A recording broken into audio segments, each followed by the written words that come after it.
ठीक है। सहर नकवी जी भी हमारे साथ में जुड़े हैं, वकील है इलाहाबाद हाई कोर्ट से। सहर नकवी जी, बहुत स्वागत आपका न्यूज 18 पर। आखिर क्यों प्रशासन पर भरोसा नहीं है वकीलों को? क्यों ये हड़ताल लंबी खिंचती जा रही है? मुख्यमंत्री पर भी सवाल उठा रहे हैं वकील, और साथ ही उनका कहना है कि दोषियों पर कोई कार्रवाई नहीं हो रही है। जी देखिए, चीफ मिनिस्टर से तो हमारे चीफ मिनिस्टर उनसे मांग करी जाएगी। वकील सारे चाहते हैं कि एडवोकेट प्रोटेक्शन एक्ट लागू हो, जैसे कि अदर स्टेट्स में लागू है, मध्य प्रदेश में लागू है, राजस्थान में लागू है। तो यहाँ के भी, उत्तर प्रदेश के भी अधिवक्ता चाहते हैं कि हमारा भी एक संरक्षण हो। एडवोकेट प्रोटेक्शन एक्ट लागू होने से वकीलों की एक सुरक्षा हो जाती है। आए दिन आप लोग देखते हैं, देखिए वकीलों पे इतने अटैक्स हो रहे हैं आजकल, वकीलों पे फर्जी मुकदमे, इसके अगेंस्ट है यूपी बार काउंसिल कि बार बार उनके अधिवक्ताओं पे फर्जी केसेस लॉन्च किए जाते हैं। इसलिए पुलिस से थोड़ा सा परेशानी उत्पन्न हो रही है। लेकिन सहर नकवी जी, क्या यही रास्ता एक बाकी रह जाता है? प्रोटेस्ट करना, प्रदर्शन करना, धरना देना? नहीं, देखिए प्रोटेस्ट तो अपनी बात मानने के लिए या बात सरकार तक पहुंचाने के लिए एक रास्ता निकाला गया है। अगर बातचीत होती है, बातचीत के स्टेज पे आती है सारी चीजें, तो वैसे बातचीत से हल निकल जाएगा। लेकिन 15 तारीख को रिपोर्ट सौंपी जाएगी ना। एसआईटी का तो गठन कर दिया गया है, 15 तारीख को रिपोर्ट सौंपी जाएगी। फिर आप लोग 15 तारीख तक भी इंतजार क्यों नहीं कर रहे हैं?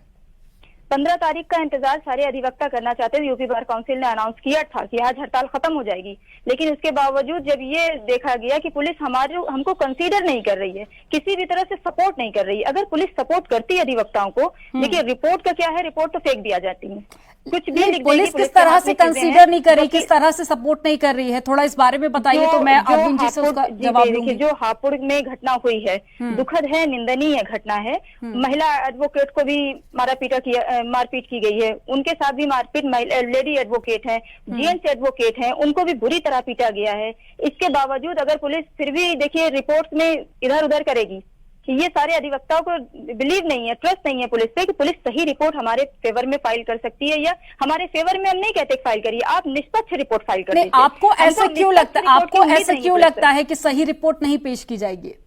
देखिए, तो आधार होगा आपका भी।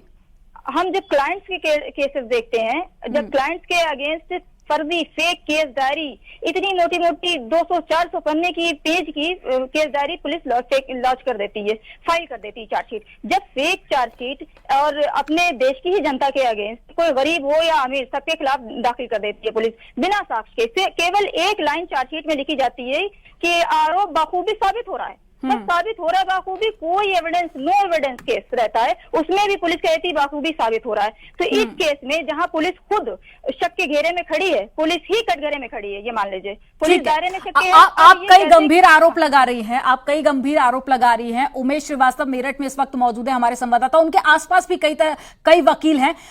उमेश, इनसे बातचीत करिए। प्रशासन पर बहुत गंभीर आरोप लगाए गए हैं, लेकिन आधार जानने की आप कोशिश कीजिए कि क्या आधार है जिसके तहत में इतने गंभीर आरोप प्रशासन पर लग रहे हैं। जी हाँ, देखिए हापुड़ में हुई घटना को लेकर वकील लगातार गुस्से में है, नाराज है। पश्चिमी उत्तर प्रदेश के 22 जिलों के अधिवक्ता